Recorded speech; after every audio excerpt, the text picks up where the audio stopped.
Ready? Comments.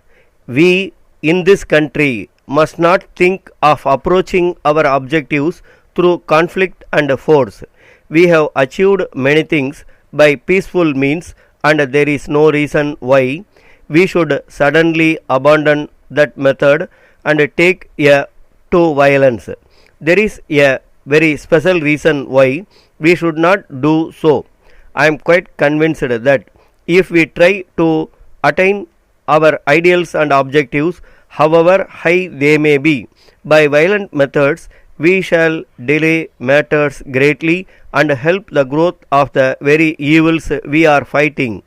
India is not only a big country but a country with good deal of variety, and if anyone takes to the sword, he will inevitably be faced with the sword of someone else. This clash between swords will degenerate into fruitless violence, and in the process, the limited energies of the nation will be dissipated or, at any rate, greatly undermined. Now, the method of peaceful progress is ultimately the method of democratic progress. Keeping in mind the ultimate aim of democratic thought, it is not enough that we should simply give our votes and leave everything else to look after itself. The ultimate aim is economic democracy. The ultimate aim is to put an end to the difference between the rich and poor, between the people who have opportunities and those who have very few or none. Every obstacle in the way of that aim must be removed, whether it is in a friendly or by law. Nothing should be allowed to come between you and the achievements of that social objective.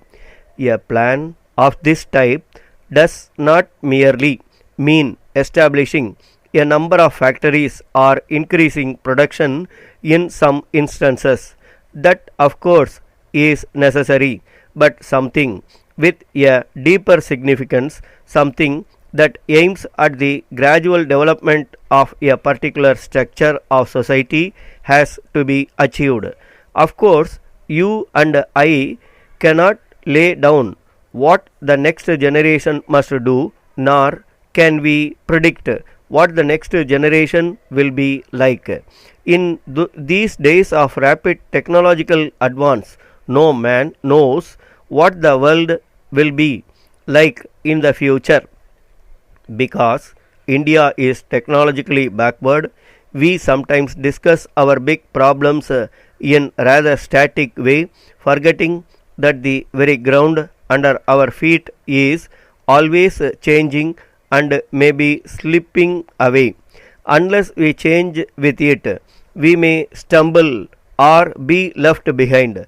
The fact that technological advance has moved at an enormous pace since the Industrial Revolution is well known. Even so, we are not emotionally aware of what is happening from day to day. It may well be that in the course of the next 10 or 20 years, this technological advance might change the whole aspect of the world, and that will naturally have a tremendous effect on the life of all human beings. It will affect their thinking, their economic structure, their social structure, and ultimately their political structure also. Anything may happen. We cannot bind the future. We can only deal with the facts as they are.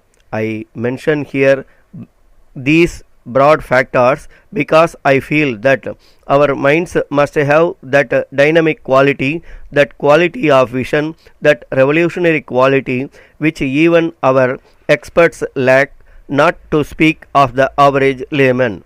For instance, our economists and our planners have become very static in their approach.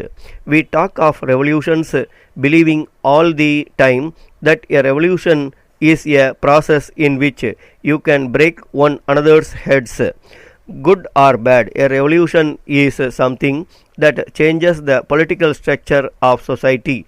Letter dated 5th May 1972 from the Executive Engineer, Public Works Department, Madras, to all heads of departments in the city. Sir, the quarters at Government Estate, Madras are allotted according to seniority of applications received and registered in this office books. For the purpose of registration, the quarters are divided into four groups.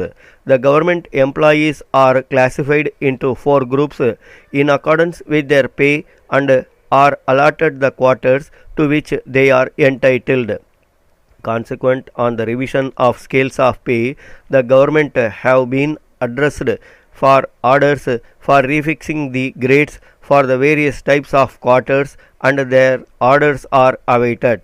Meanwhile, allotment of quarters is made on the old scale of pay prior to revision of pay, namely as on 1st October 1970 in the groups mentioned above.